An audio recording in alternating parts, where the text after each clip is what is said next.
As you'll quickly discover, amplification was an oversight tonight, but the formal presentation up here will be short. Most of the work will be done at the table, so it really isn't a big issue. I'm Steve Broadbent. I just want to welcome you on behalf of Mayor Mike Bachner and the City Council to tonight's final session this week. I hope many of you had the opportunity to participate in the open house last night. I understand we had a pretty good turnout. I was off with the fire department last night, so I didn't have a chance to get here. But tonight we're going to start off with a formal presentation from Paul Ostergaard at Urban Design Associates, talking about some of the concepts that we have in mind for the Central Business District. We'll then turn it over and have a presentation about the market study, what's the demand out there, what's the expectation for office space, retail, et cetera. And then finally, a discussion about transportation in the area, which I know is a major concern to all of you and to everybody on City Council, because it's certainly the one factor that inhibits quality of life here in Johns Creek more than anything else. So with that, I'm just going to turn over to Paul. Again, thank you for coming tonight. We hope it's a productive evening for everybody. Paul? Thank you. Thank you all very much for coming out tonight. I really appreciate it. We've been here all week. We arrived Monday, and I want to thank the city staff who really helped us through the week. They provided us with this great space and got you all out. They communicated, got the message out so that you could all come. So we're very appreciative. We've had great participation during this process. Our first two trips were great. We met a lot of people. I'd say 150 to 200 people, and we have a great turnout tonight.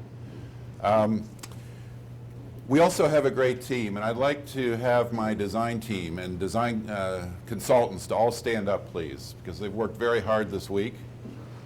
I want a special shout out to Joe Nickel, who's in the back corner there.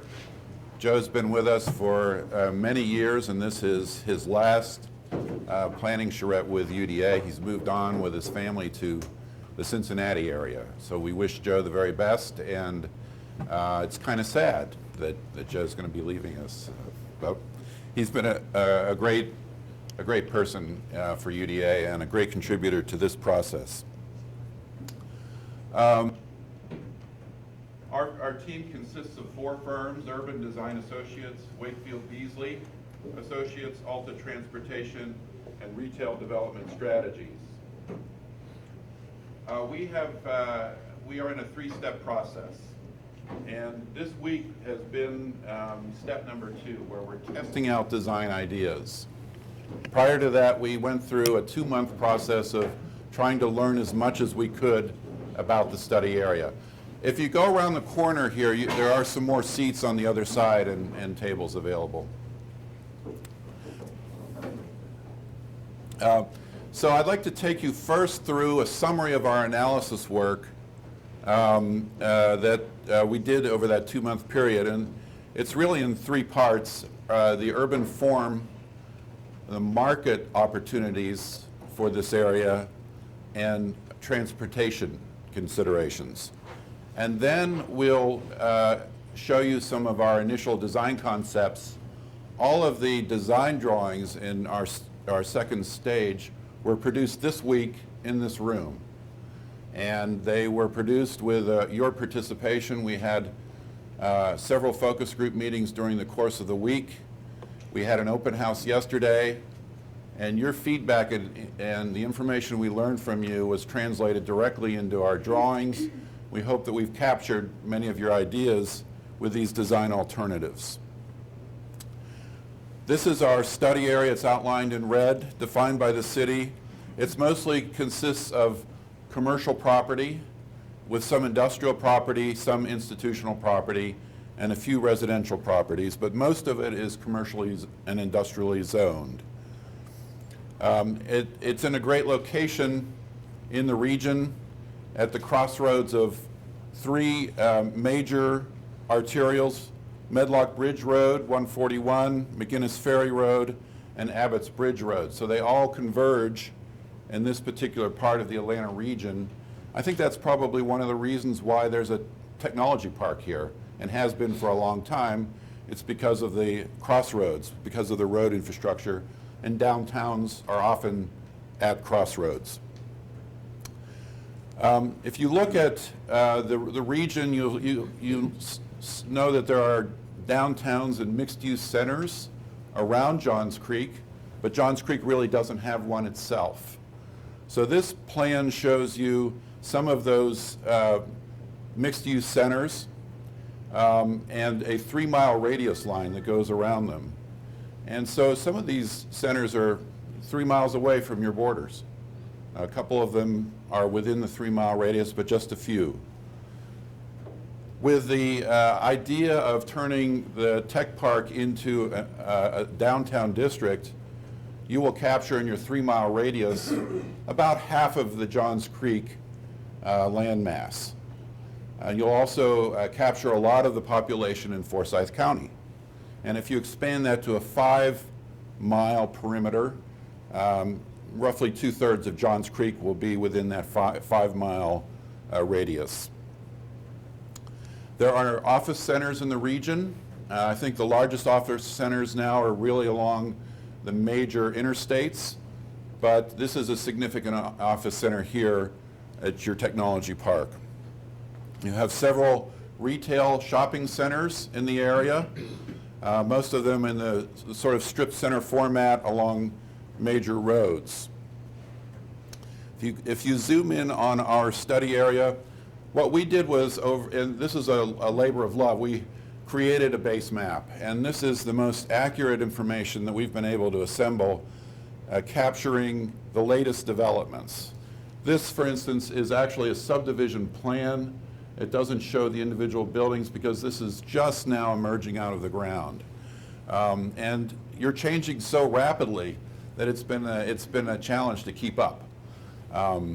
So we think we're really close here in terms of an accurate portrait of the area. And let me just quickly point out a few things.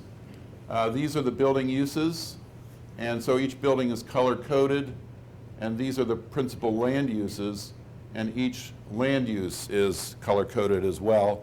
It shows all the streets and the waterways.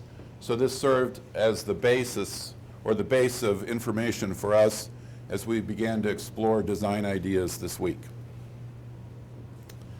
This is a plan that shows the street network in our study area. And the light green streets are really not streets, they're parking lots. They're parking lanes, travel lanes. So you really don't have a street infrastructure in this area that you need in order to have a downtown. So one of our major efforts this week has been to create a street and block structure that enables you to redevelop over time. You do have some major important roads. McGinnis Ferry and Medlock Bridge, of course, Johns Creek Parkway, a very beautiful road, and the Hospital Parkway as well. So these form important arterials for us, and we worked with them in developing some of our design ideas this week. If you look at the building footprints, you'll see the surrounding neighborhoods, really solid neighborhoods, solid infrastructure, good urban form. But when you get into our district, the buildings seem to be scattered about with lots of empty space between them. It's because this is, is a typical suburban office park development, a lot of surface parking, some beautiful natural areas, but a lot of land that was underutilized, and you can see that in this building pattern. You can see the amount of land devoted to parking lots, roughly 25% of our study area. And this we always view when you're thinking about redeveloping at greater densities. This is a great opportunity to, the parking lots are a form of land banking. So you can almost use parking lots as development sites when you begin to think about infill development. We have inherited actually a quite remarkable open space structure with this project. When they designed the tech park, they designed a system of lakes following a waterway, a water course, and those lakes are the central focus and feature of this tech park, and they're surrounded by trails and really quite beautiful. You also have Johns Creek Parkway, which is a very elegant well-landscaped parkway, a great address for office buildings, and the same with the hospital parkway. So these are beautiful open spaces and parkways that we can take advantage of in our planning. We like to include in this drawing also institutions because quite often institutions and open space are closely related to one another. So we can see in this drawing Emory Hospital up here, the two large churches, the Methodist Church and the Presbyterian Church in the south, some schools and so on. This plan shows the residential, and again, our study area has very little residential in it, some multifamily here and here, but our study area does not touch the adjacent single-family neighborhoods. This shows where the office buildings are. The dark purple, I know it's hard to distinguish the colors here, but this is a vacant building, but most of them are occupied. Commercial buildings, retail buildings, most of them clustered at the intersection of Medlock Bridge Road and McGinnis Ferry Road. A few a little east on McGinnis Ferry Road in Forsyth County. Industrial uses. We have a couple very important industrial plants, and these we view as fixed assets, so we have no interest in having these moved for any reason because they're very expensive operations and very important for Johns Creek. We also looked at the form of the land, the topography, and you can see the water course that formed the spine of the Technology Center when it was designed. And we also have other water courses that are heading off to the southeast. And these will figure prominently in our thinking that you'll see in a little bit. This is the current zoning map, and it shows mostly a technology industrial park zoning, this gray color, some retail, some mixed use zoning, and institutional zoning here. And then these are the residential neighborhoods in the zoning ordinance. In terms of your current comprehensive plan, that plan calls for corridor development along Medlock Bridge Road in the future, the technology park, and then the residential neighborhoods off to the sides. So when we think about this process, if you're interested in developing a mixed-use town center, these documents, the comprehensive plan and also your zoning code, will be changed and updated to correspond to the vision of that the community adopts.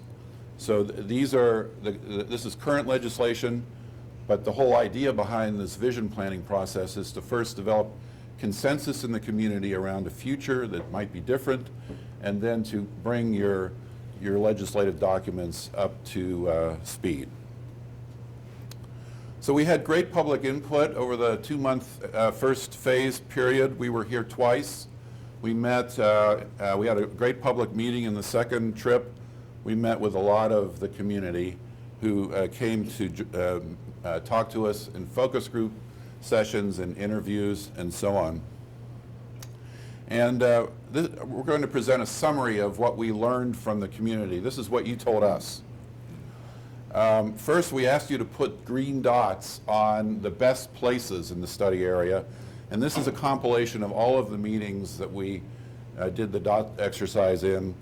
And the green dots, we've got a lot of green dots on the hospital, green dots on some shopping and retailing up here, green dots along the lakes and waterways and the green natural areas, green dots on some churches and other institutions.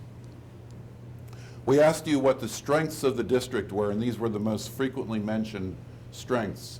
Churches and good schools, parks and trails, recreational amenities, safe neighborhoods, a wealthy community, suburban character with large lot subdivisions and very attractive landscaping, and your proximity to and connectivity to Atlanta. We then asked you to identify the worst places in the study area. So these are all the red dots that we got, and those red dots fell primarily on the roads. on 141, on McGinnis Ferry Road, at certain intersections. Some of the red dots fell on vacant properties and maybe a neighbor you don't like or something like that, but they were placed here and there. We asked you what the weaknesses were of the district, and east-west connectivity, like going to the next neighborhood to the west or to the east, is difficult. Your peak hour traffic is a big problem. A lack of street networks, so you don't have many choices when you're a commuter or you're driving around. There's no identity here. It's difficult to find your way around. There really isn't much in the way of entertainment and restaurant options in the area. No readily available land to develop. It's all pretty much built out. There's a lack of character. There are vacant buildings and underutilized parking lots everywhere. And the study area is not in the geographic center of Johns Creek. It's in the on the northeastern edge. We then asked you with a blue dot to place it on the areas that you wanted us to look at carefully in our design process. And they're all over the place, but mostly in the northern part of the study area. And if you look carefully, a lot of blue dots on parking lots, on empty land, areas where people felt there is an opportunity for change. We then asked you to dream about the future. What would you like to see in this district? And then what we did was group your comments into categories. So a lot of you talked about civic uses, such as a performing arts center, a community center where you could have neighborhood organizations meeting, maybe new municipal offices, police and fire. In terms of housing, a lot of you talked about different kinds of housing than what you have just about everywhere in Johns Creek. A lot of you talked about housing for younger people, housing for empty nesters who want to get out of the big house but still live in the community. Right now it's very difficult to find units like that. Housing that would attract young office workers who would otherwise have to commute long distances to come to work here in Johns Creek. And maybe special housing for artists and other members of the community. In terms of commercial uses, a lot of you talked about expanding the office inventory, creating offices that were very attractive to new companies, maybe incubator space for startups, medical office space to expand that inventory around the hospital. A lot of you want a cluster of restaurants, maybe around the lake, maybe a restaurant walk. In addition to that, shopping, so you could have a night out on the town with some shopping and restaurants and maybe taking in a show. You had ideas about this area to maybe redevelop the shopping centers that are there now, ideas about maybe a brewery, a hotel, and what is called a maker space, which is a special kind of facility that has high-tech equipment for people who need to access that equipment to help their business out. Tom will explain that one a little bit later. In terms of open space, a lot of you felt very strongly that we needed beautiful open space, a park, an urban park that might have a performance lawn, a town square. Maybe the development could be focused around canals and water, more trails and bicycle paths, and a dog park. And then in addition, deal with the transportation issue, minimize the impact of this development on the existing arterials, consider redesign ideas for 141 and McGinnis Ferry Road, such things as implementing a coordinated signal system, create a street and block infrastructure that isn't there now, maybe circulators that get people around in the district, a bike trail system, and then other that might also lead to the regional open space network. We had a visual preference survey during our public meeting on our second trip. We hung up photographs of all sorts of places in the United States on a long corridor. And we asked people to put green dots on the most favorable pictures, the most favorable images. And these are the winners. We pull these photographs from all sorts of places around the country. And if you look at them carefully, the architecture is kind of interesting. It may be slightly industrial in character, a lot of brick, a lot of glass in some areas, beautifully landscaped public space with canals, with walkways, a lot of variety and interesting vistas. A park in the lower left corner, a park where large numbers of people could gather for concerts. Next to that, a bicycle trail, bicycle racks, a beautiful lakeside environment. So these were very appealing images. What did people not like? What did they put red dots on? Well, they put red dots on big, anonymous architecture, glass buildings, large parking garages, buildings that were really big in scale, very wide, unfriendly roads. So now I'd like to invite Tom Moriarty up to talk about the market opportunities for Johns Creek for this particular study area.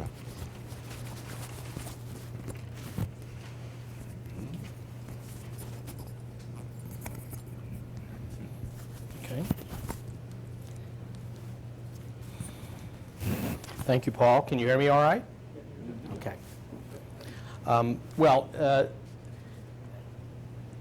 For those of you that we've met earlier in the week, I'll repeat again, but this is just an overview comment.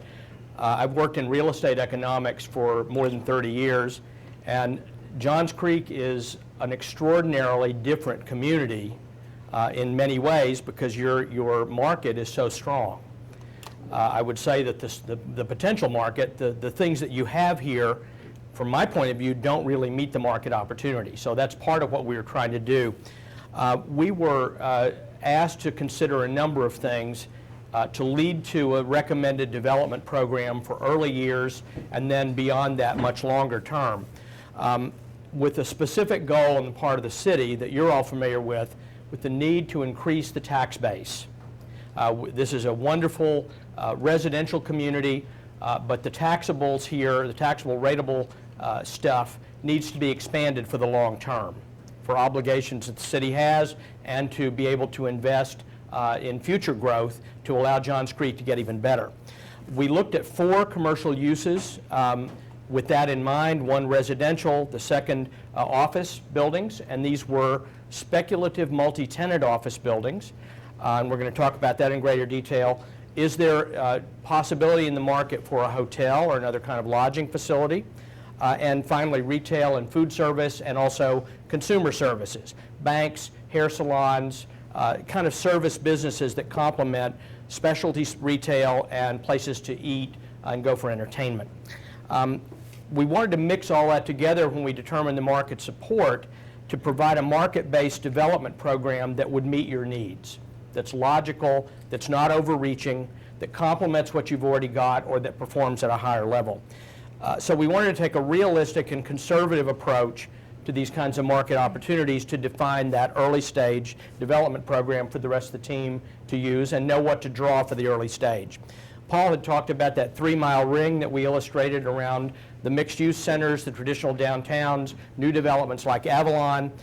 We looked for purposes of potential demand at a 1, 3, and 5-mile radius. Now, that ring is an abstract distance.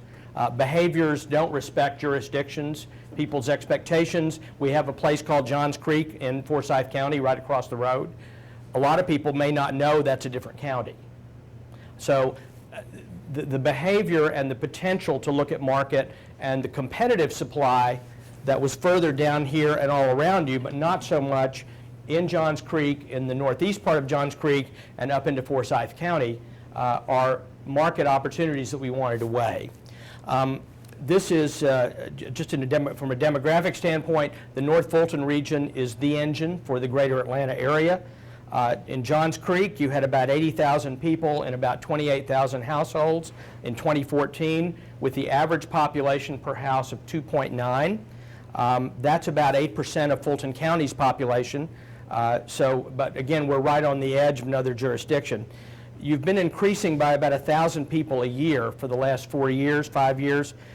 Now, we took, in order to remain conservative, we didn't take an aggressive sense of looking forward. We said, all right, if we just maintain your fair share of what you've traditionally had, and we're not inducing any markets, which is a more extraordinary circumstance, let's not overreach. Let's just say, all right, let's say it's going to continue at the pace at which it's been going post-recession.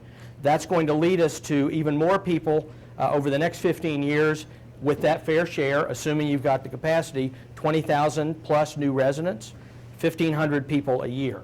Where are they going to live? Where are they going to shop? Where are they going to work? Or will they go somewhere else? Your strongest growth has been in two what demographers call age cohorts, the 25 to 34 age range, early career, not just out of college, but moving forward and moving up, and then the 65 and plus area. Now, when we begin to think about creating a town center and look at national patterns that have happened, those two groups, oddly enough, want exactly the same thing. Walkable environment, convenient goods and services close by, places to go out, and don't have to get in the car to do everything you do and go to multiple places to run your errands. Maybe not every time, but that option today, the closest thing you've got to it is the Avalon development, where you can live above the store, go to the movies, go to dinner, go to Whole Foods. Not much workplace over there yet, but more coming. There's office space there now, but there's even more office space coming in a hotel. So that's that sort of walkable, not have to drive to all those functions atmosphere that people here said they want. They said, we don't necessarily want to look like Avalon, and we don't necessarily want the same kinds of stores, but we'd like something sort of like that feels like Johns Creek. So that's an unmet market opportunity with those two age cohorts as a good base for it. And your population is also pretty diverse with a very large, proportionally, a very large Asian population. The most important thing to us, though, is you're highly, highly educated, atypically highly educated, and also very affluent. Your average income within the city of Johns Creek, the average household income is $150,000 a year. That's 3 times the national average. So you are exceptional in that sense. You also have a very high attained educational level, with 3/4 of your population having some college, an associate degree, something. 64% have full college degrees, and another 10% on top of that have graduate and professional degrees. That workforce brings with it limited time, expectations of quality, and the ability to have choices that you don't have today. So those are market factors that are measurable. On the employment side, the employment and workforce trends that we look for influence all those other 3 commercial developments: hotel, residential, and retail. If you have the jobs, some people will want to live nearby, they'll have money to spend, and they're going to be concerned about guests, periodically business travelers, or personal visits. Job growth is happening in that same North Atlanta area. This is the driver for the region. The workplace inventory up here is almost 100 million square feet in 5,000 or so buildings. Within the Johns Creek study area, that diagram that we looked at, you've had 18,000 new jobs created in just those 2 zip codes since 2003. Not the same gigantic numbers that we see in the whole North Fulton area, but a very steady growth, even surviving and renewing after the recession and the downturn. So you've weathered this fairly well, but you're not the dominant office and workforce location. Most of that's going up Georgia 400, around 285, and up 85 because of transportation, visibility, and transit. There's about 2.6 million square feet of office space in Johns Creek today in 27 buildings in the study area, just that study area, the upper green portion. And you're absorbing about 30,000 square feet a year. Your vacancy rate has gone from 19% to 12%. Compared to the other commercial uses, your vacancy rate is still higher on average than it is for residential and retail and the like. And I think in part that's because you have older buildings in this area and one very large 139,000 square foot building that's been vacant for a while. That sort of skews the average. But a lot of the building stock here for office and industrial is a little older, and that industry is changing. So we need to think about that as we begin to think about transitioning this area to a new kind of building form. Your office market, in the general sense, is competing with the I-85 corridor, with the perimeter, and with Georgia 400.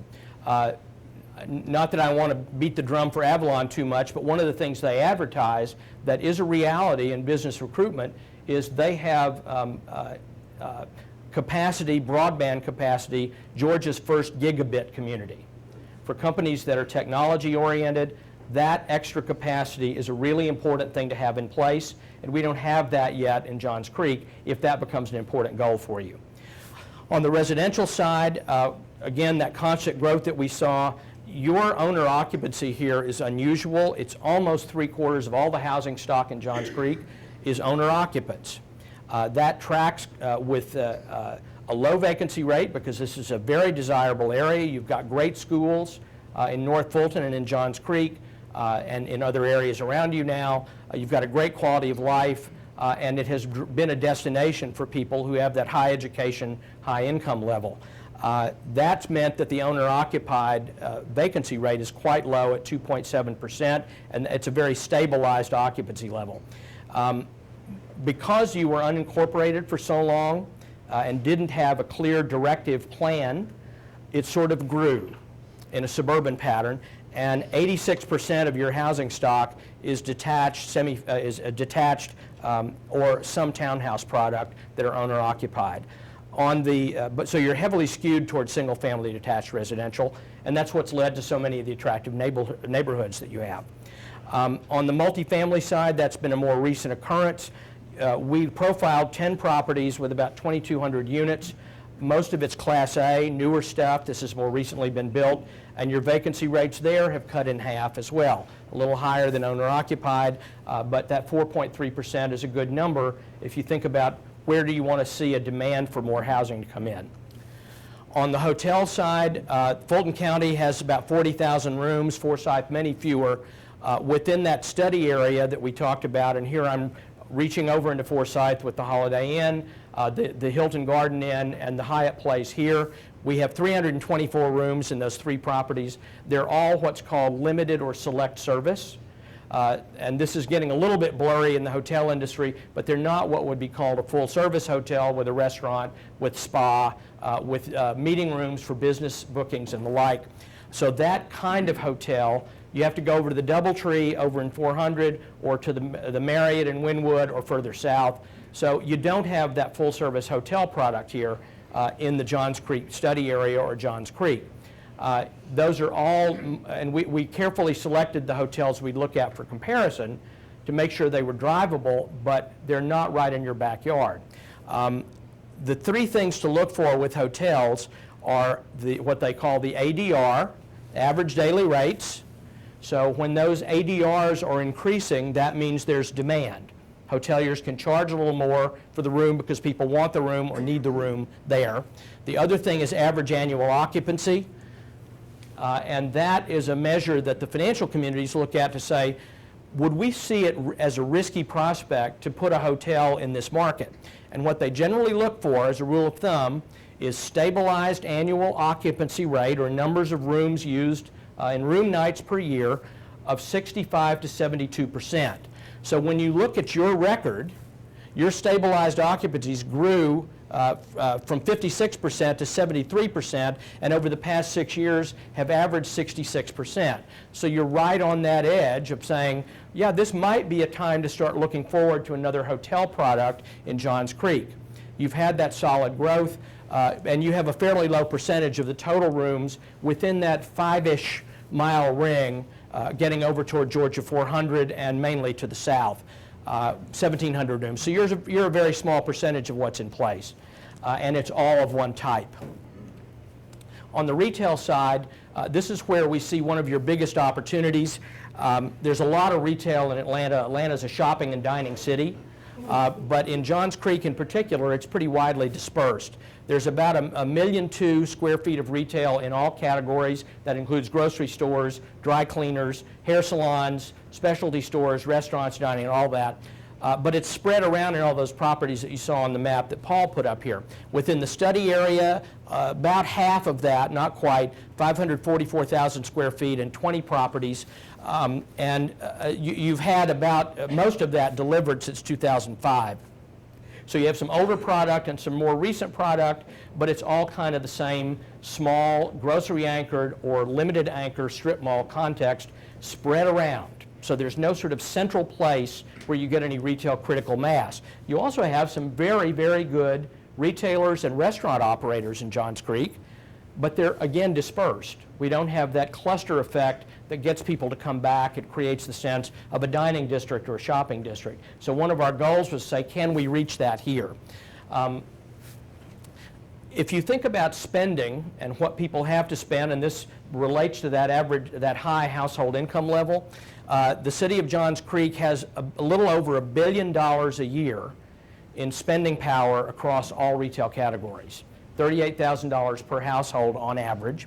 Within that 0 to 3 mile ring, the most important one, that's where the bulk of it is, $835 million. It drops a little as you get to that 3 to 5 mile ring, and we get a little further north where it's more rural and the incomes aren't quite as high. One of the other indicators that a retailer will look at and a developer will say, well, how do those sales translate into rents?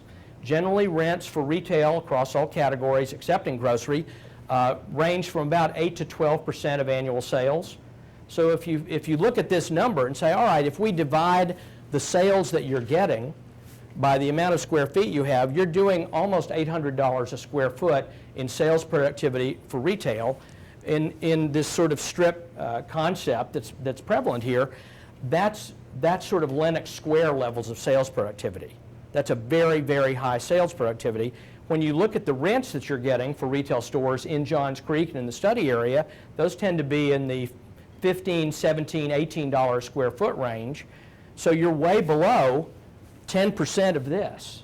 This would suggest a much higher achieved rent with the sales potential. Now, the other thing that we take away from that is you're not getting your full share of the sales, because this is what you're getting now, and there's another $523 million, $500 million a year, either not being spent at all or going somewhere else. So that translates into a big opportunity to say, we don't want all of it. I told some folks the other day, I'm not greedy, I don't want all 500 million, I'd be happy with 250 million. But can we get that back and recapture the sales opportunity that's here in Johns Creek now and isn't being spent here? That means we need a different kind of supply. Across these categories, big opportunities. Now, general merchandise, that's department stores and apparel. Together, that's a big number, but you have to have a lot of that in one place to get a share of it. And again, Avalon is mostly national chains on the apparel and soft goods side. You have some good retailers, specialty retailers here, and things that could be recruited in, but I don't think we want to go head-to-head with Avalon. I think we'd like to celebrate and specialize in stuff that's locally and regionally owned, that's a little different. Differentiated product, big opportunity in food and beverage. So that leakage that we want to capture, and I don't want to double count, because if you think about rings, we have the study area, we have City of Johns Creek, some of that's going to overlap, but we also have sales leakage as you get up into Forsyth. So we do have other areas that we can capture from, and we don't have to provide services for them. I would love to attract some of that spending power in Forsyth County to come here, because we don't have to treat their sewage, we don't have to educate their children, we just want to make them happy to come spend money in Johns Creek and keep some of the sales tax. We'd love to have them come and spend with us some of the time. So what are we recommending as a development program for the early stage? For the office side, and these are conservative numbers, we're suggesting that you could begin 150 to 250,000 square feet of new construction in office. The city, in a direct move to try and reinforce commercial development and enhance the tax base, wants to explore a private developer, much the way they're occupying space now, a private developer building an office building, and the City of Johns Creek could be the lead tenant. That would help accelerate the timing on it. Now, if you think back to where your competition is, there are other areas around you that have more infrastructure, more accessibility, less traffic congestion. That's going to look appealing to office tenants and to office developers.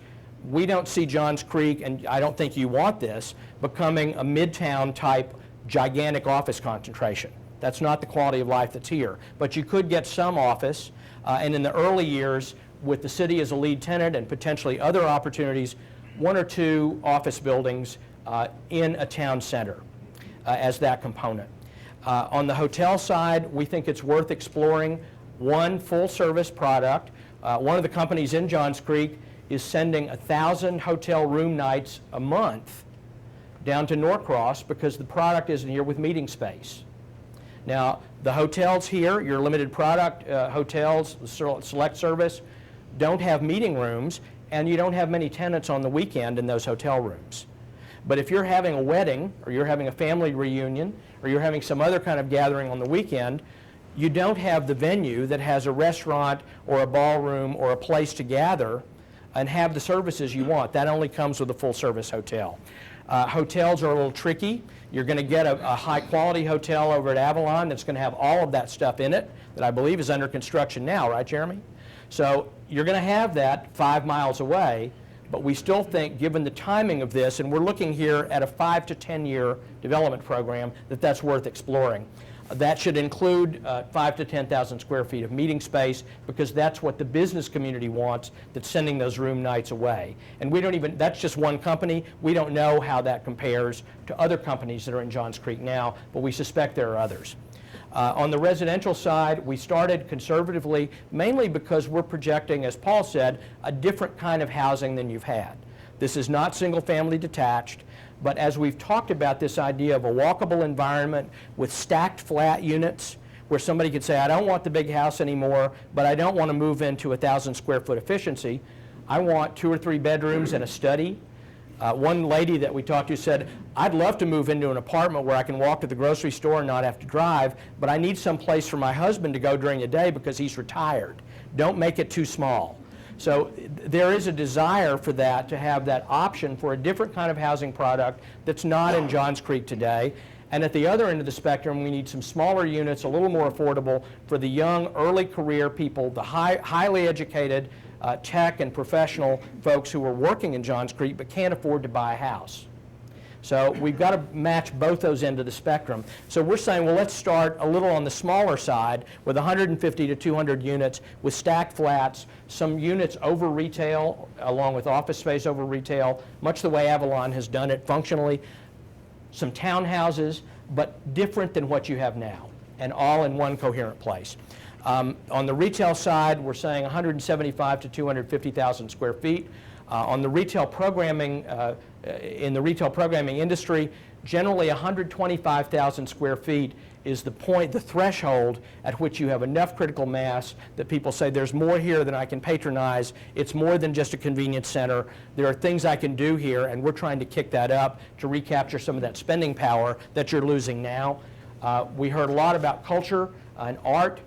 We think you could do a commercial, again focusing on that tax base, art house cinema. And one of the examples we looked at is the Angelica up in Fairfax County. It's a branch in Virginia where I live. It's a branch of the original Angelica Art House in New York City. We think you could do a 5-screen documentary film series, specialty film series. The target audience for that is that 25 to 34 and 65 and up. Those are the folks who have time to go to the movies, and put that with restaurants, and put that with some bars and places to go out, but more of an adult, a professional type of atmosphere that's walkable. So we think there's a big opportunity to have a cluster effect to create a placemaking, activating use with retail that's balanced with all the other stuff. Now that was all the revenue generating stuff. What are we suggesting on the non-revenue generating side? If you built a city hall separately, which is not what we're exploring, that would be about 50 to 65,000 square feet of space needed somewhere. So that's not a bad way to start thinking about a commercial office building with lead tenant taking that much space. That will need an assessment to inform the exact sizing, but it is an intent of the city to explore that as a way to accelerate commercial office development in the town center. You also need a new police and fire public safety center. That could go up to 65,000 square feet. That probably would not be in the building where City Hall would go, because we have different kinds of functions. And those are in lease space now. They're going to need to do something because they're inadequate for the moment. We've got to find a site. We've got to think about how the functions integrate and think about where it should go and how it should be paid for. There also is the opportunity to use some public space the lobby of a commercial office building or some other function to provide for community gathering, for exhibits, for performances and the like, without a big cost. You have a very strong and vibrant and participatory arts community in Johns Creek. Dance, the Art Center, the Chopin Society, your amazing symphony that you have here in a community this size, that's extraordinary, but you're short of venues. You don't have enough places to do that. So to have performances, so we're going from the schools to churches and so forth for the symphony. We don't have a source of money in hand right now, but we know there are corporate and potential philanthropic and personal donors who over time might want to come together and see this built. And it could be a black box theater for smaller productions all the way up to a full concert hall if you can fund it. We think that would be a great addition. So in the plan we said let's reserve places where those things can go over time as the support builds, because we know the community wants it. We just haven't funded it yet. We know that you need arts education space for music lessons, for art lessons and the like. We're not talking about a big number, but as an initial start to have an arts presence and have that educational idea and traffic coming in, that's a strong element that it's not just a commercial downtown, it's more than that. We were asked to look at something called Makerspace that you heard about earlier. This is a place where 3D printers are purchased. It's a room about the size of this room altogether, not very big, 4,000 or 5,000 square feet.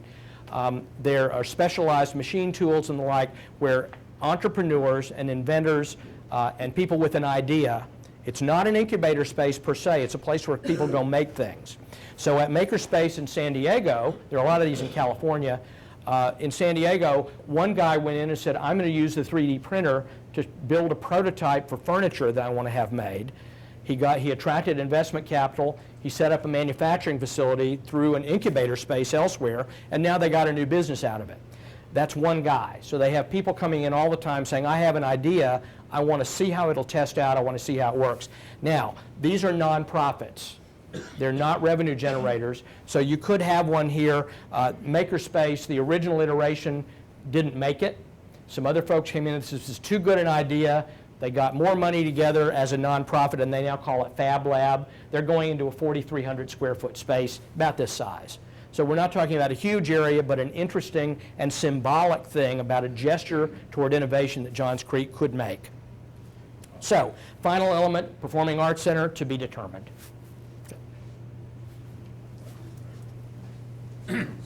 Oh, sorry.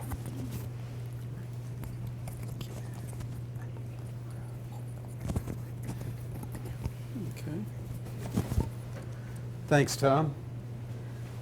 Everybody's favorite subject, traffic. And really the tack that we're taking, and one of the things that Paul brought up earlier is that there really is a lack of network in the area. So that's really one of the things we started to focus on is, focus on the big roads, but also can you give people choices about how they move around. We had to develop a street and block structure to be able to define the redevelopment area and define the district itself. So as you see here, these just diagrammatically laying in other streets and creating street network, giving people choices about how they move around, as well as what mode they use to move around. Tom mentioned a lot about a walkable space. There's a couple of ways of dealing with it. One is you make trips disappear altogether. You make car trips disappear altogether. What we're really trying to move is people. Cars are kind of a byproduct of moving people. You don't have to have cars to make every single trip if you have a place that you can satisfy those trips.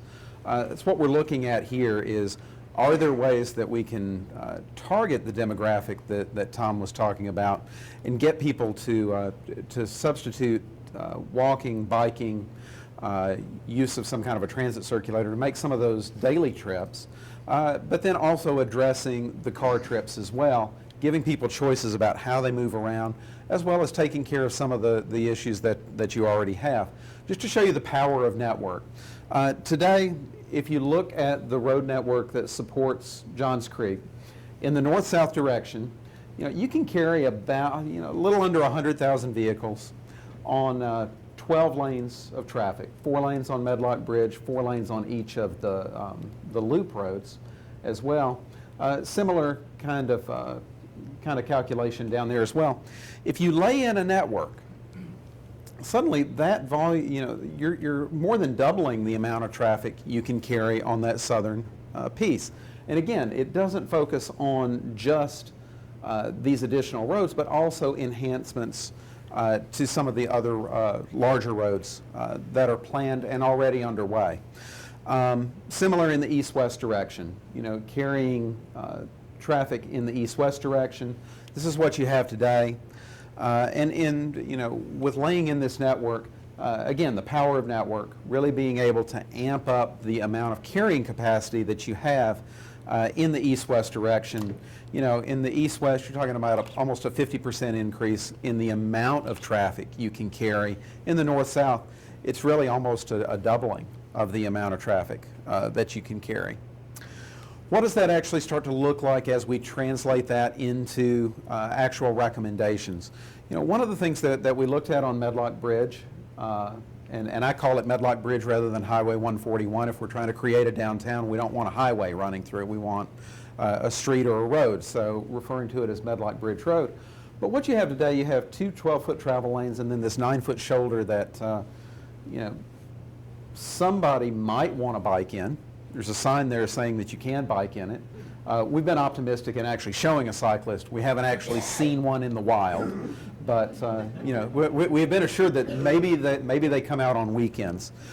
The interesting thing about this configuration, and one of the things that in talking to the city, was that configuration actually will support 3 travel lanes. And the city is already in talks with GDOT about allowing travel in that shoulder during peak hours.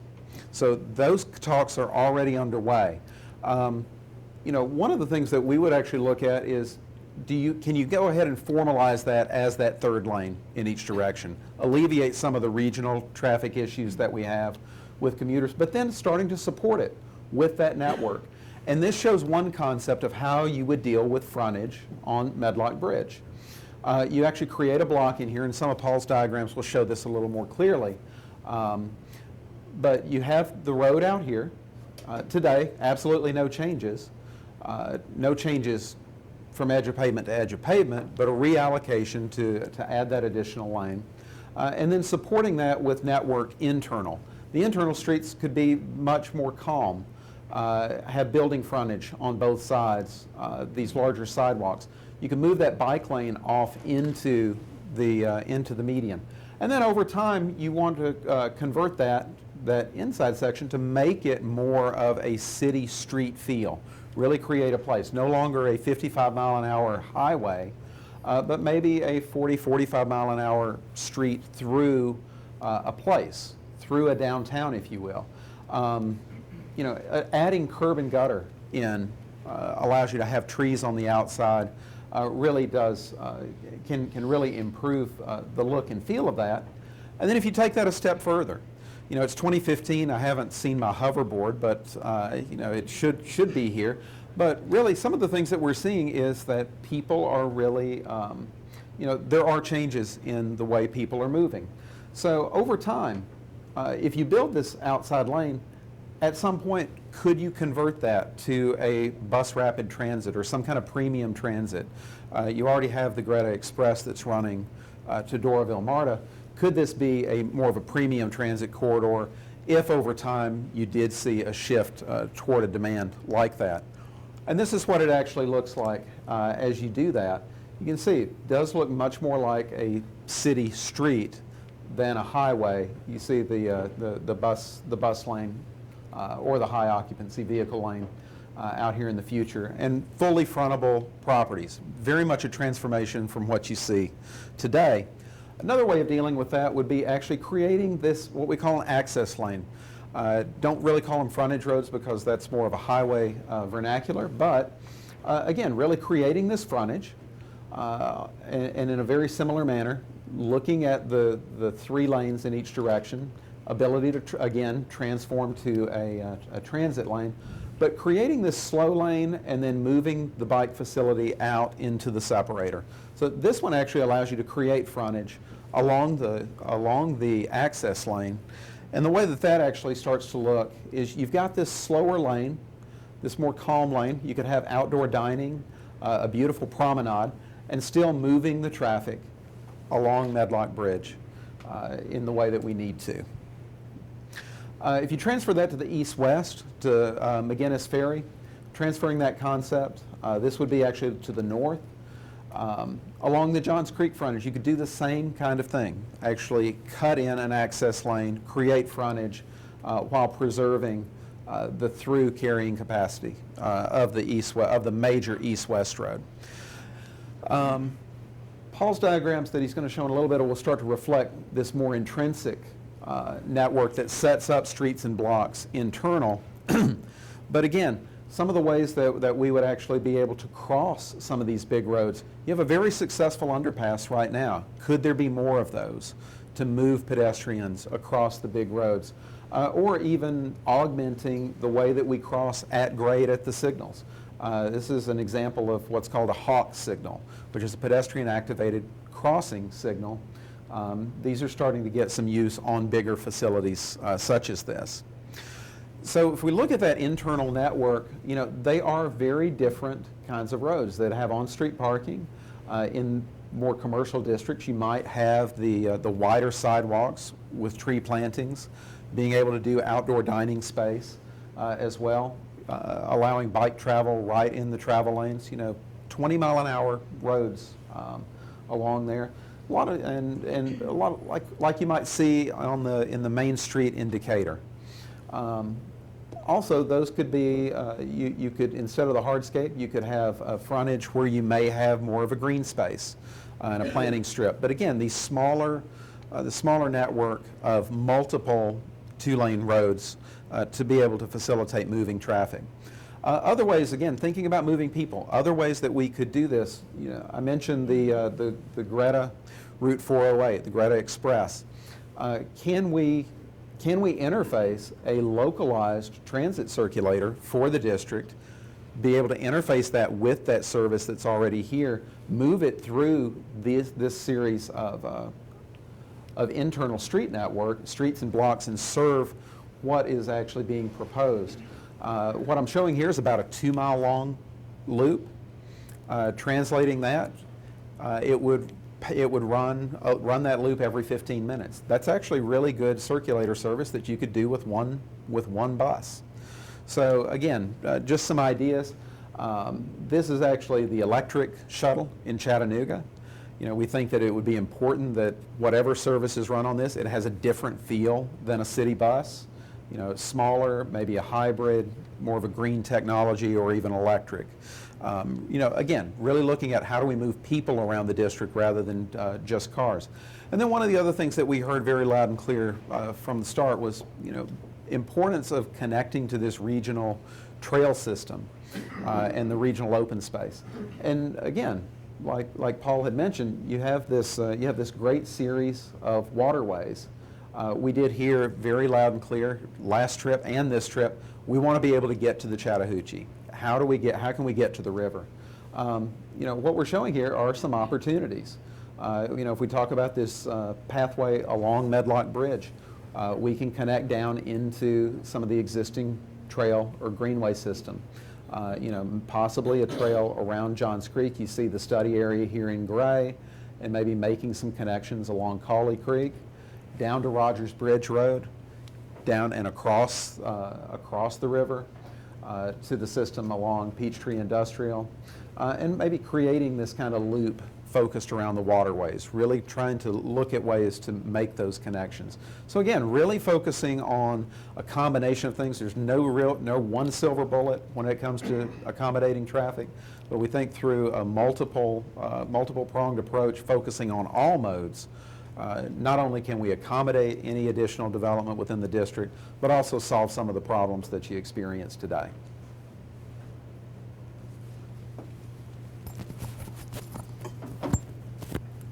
Thank you.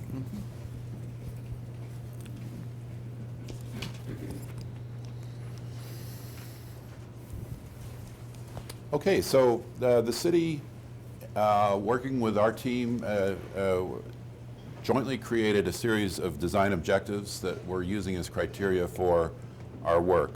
One, to create a development unique to Johns Creek and unique to the region, to provide a safe downtown destination with an appropriate mix of uses that are attractive to multiple populations, to design a downtown that is scaled appropriately to Johns Creek, to include dining, retail, entertainment, office, and a variety of new housing types, and the arts to ensure vibrancy during business hours, early evenings, and on the weekends, to integrate existing and enhanced water and an appropriate amount of open space in the design, to create a street and block network that accommodates a walkable core, to preserve the integrity of the adjacent neighborhoods, to minimize the impact of development on traffic, public safety, and schools, to understand and mitigate any secondary impacts of the development on the schools, to attract private development to improve the economic yield of the land and generate financially accretive tax revenue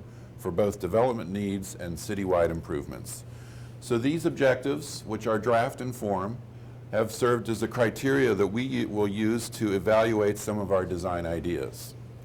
I want to now show you the design ideas the team came up with this week, in addition to the work that Wade's group did for transportation and Tom's ongoing market analysis. So this is the existing transportation framework, and what we're really looking at here is trying to integrate in a secondary system of streets and blocks that create nice-sized blocks that are walkable and friendly, and this illustrates one of those potential network diagrams. The other thing that we're very interested in doing is building on the open space system that is already in place to first connect to regional trails that are coming into our downtown area. You can see these fingers here of potential future trail routes that would tie right into an open space system within the downtown area. And that open space system would be parks, it would be trails, it would be a variety of different kinds of spaces. We've been thinking about this area as really a collection of neighborhoods. It's over 780 acres. Maybe there are several different character areas that we can consider.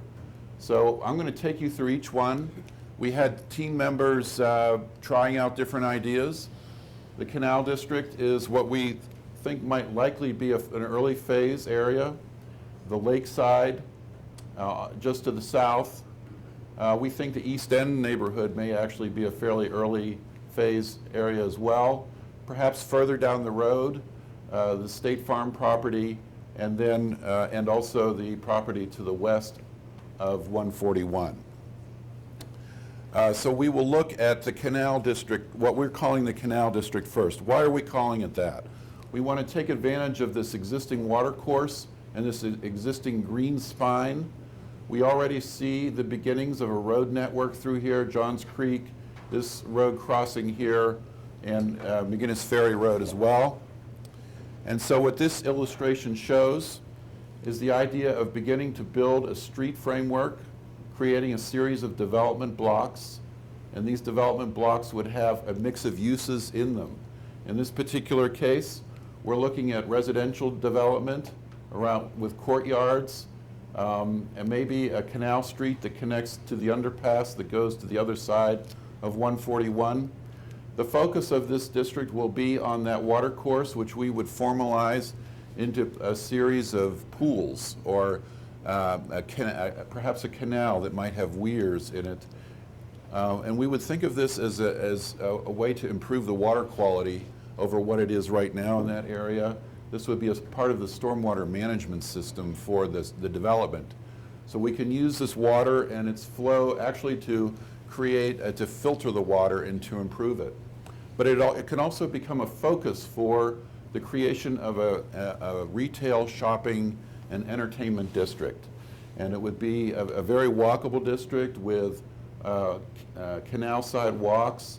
This elevation of where the water is the lowest. And maybe the adjacent streets here and here would be up a level. So you'd actually have two-story retail and restaurant opportunities along the canal. This might actually be a shopping street with stores on both sides of the street integrated into these development blocks. There would be more residential over here that might break out into more of a townhouse development towards the Johns Creek frontage. This area might also include a hotel, perhaps a performing arts center, and maybe a theater, and perhaps a movie theater complex as Tom described earlier. This is what it looks like now in terms of the placement of office buildings on the property. This is 141. This is McGinnis Ferry Road. With increased development, it could evolve into a more urban district with the development blocks. This very unique canal district that, frankly, there's nothing like it in the Atlanta region, we think. It would be a very interesting pedestrian walking environment. We looked very carefully at the pictures you liked, the pictures of canal districts and of mixed-use district focused on water. And you can do that here because you already have it in place. You have your existing ponds. This would be an extension and expansion of that system. And you can see, some buildings may get up to 6, 8 stories. These buildings are an average of 5 or 6 stories in height in this district. This would be an image, this is an image David Schott and our team drew this week of what that canal district might feel like, where you're right down on the water. You could have outdoor dining and restaurants along there. There might be a theater and a performance going on, upper floor bars looking out over the canal.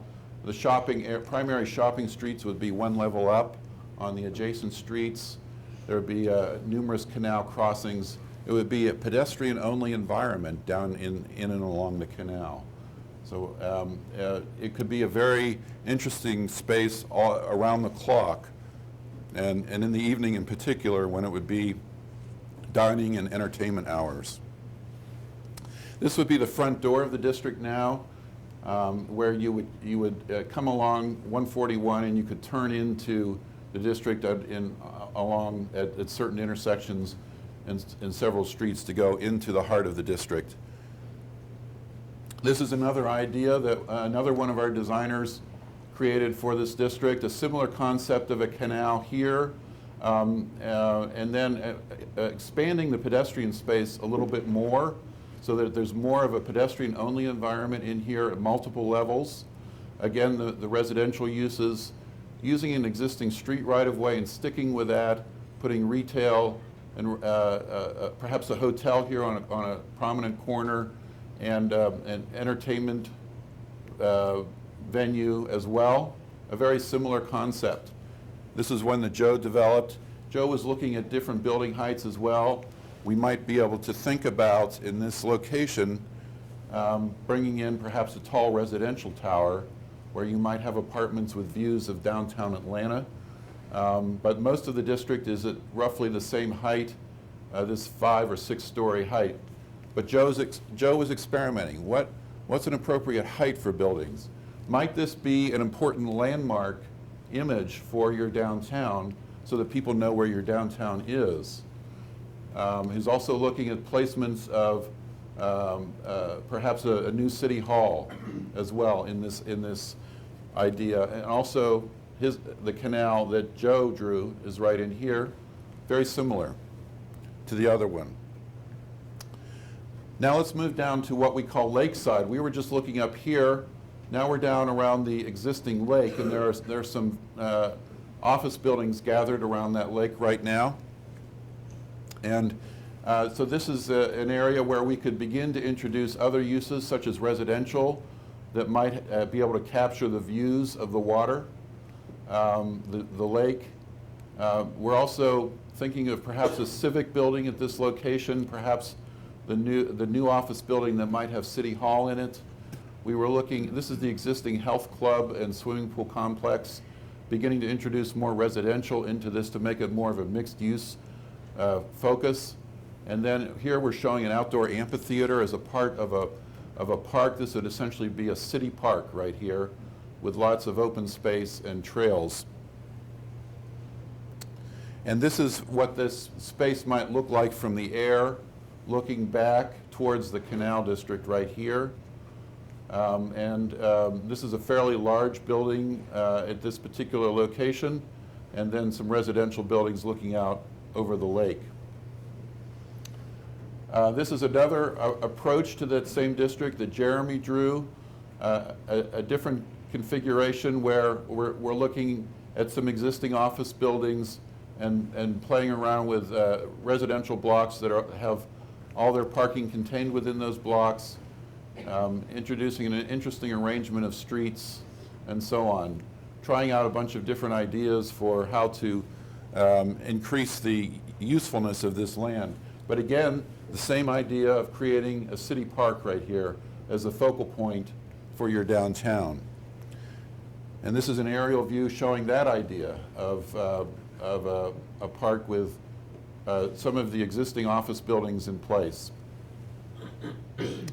And this is a view we did of what it might be like at a concert, outdoor concert in this park in an evening where you would have the lake and you'd have a stage and a performance by perhaps the symphony and an outdoor gathering space. So you can imagine bringing this kind of activity into the heart of your downtown. These people after the concert will go get food at the restaurants and do a little shopping, or perhaps walk to their apartments in the district. These are some existing buildings over here. This office building is there today, but perhaps some new residential could be introduced. I want to take you back one drawing. You can see that we're introducing a new roadway through here, and you can see that it's at a higher level than the trails. It would be this new bridge that would cross the lake, and this would be part of that weaving together of the road network that Wade was talking about to create an effective transportation system, but it would be up at the street level, and the trails could go underneath this bridge and continue on through the waterway and through the park. And this is the southern area, what we call South Lake. And in this area, right now, some existing office buildings and another beautiful lake. And this lake is at a considerably higher elevation, and so the water cascades down or dribbles down, depending on the weather, to the lower pool. And perhaps over time, the office buildings will get old and perhaps want to be replaced, and this is where we would suggest more residential development being integrated into this part of the plan, because this is such a premium address, we think, with this beautiful lake system. This may take 20, 30, 40 years to make this transition from the existing office uses to perhaps newer uses, but we're just testing out ideas. These office buildings could be here for a while, be perfectly fine, but perhaps in the future you might want to think about a change of use along the park. So this is the building placement today around South Lake, and in the future where you could begin to introduce a number of multifamily units, a number of flats that would be within easy walking distance of the downtown core and shopping. Now, State Farm is here for, we think, another 10 years or so, but in the future when State Farm leaves, that's a very large property with a tremendous office building complex right now. So what are you going to do? What ideas would we have for State Farm? Perhaps one idea would be to reuse those buildings. This is the primary State Farm facility here, and this is another one of their buildings here. But in this idea, we're thinking that it could be other offices, but in this case, maybe it's a branch campus of a university or college that might want to locate in this part of the Atlanta region and be close to your downtown area. Colleges and downtowns go together because they infuse downtowns with a lot of life from students, from faculty, from staff. So we're thinking that this could be a university building, this could be a university building, perhaps an additional, and then maybe some housing for students and staff and so on could be in this State Farm property. So that's one idea. Another, here's an aerial view of that to show you these residential buildings would be 3 or 4 stories in height, small walk-up apartments perhaps, and then maybe the academic core of this future university campus. Another idea might be to, if those buildings are obsolete, tear them down and then to bring in a street infrastructure and a block structure and create a mixed use district, perhaps more emphasis on residential with some additional office space along Johns Creek Parkway. And in this case, we're showing a blend of apartments here, again in this 4, 5, 6-story height, perhaps a little Main Street here with some shopping, and then a large number of residential blocks in this area. So this would be a predominantly residential development. On the west end, this actually, on the east end, this actually could be an early action item because there's a lot of vacant land right here, and this is an empty building. So Kelly looked at a couple of ideas. One was to take some of this empty land and begin to bring more residential development into this area because it's very close to adjacent neighborhoods.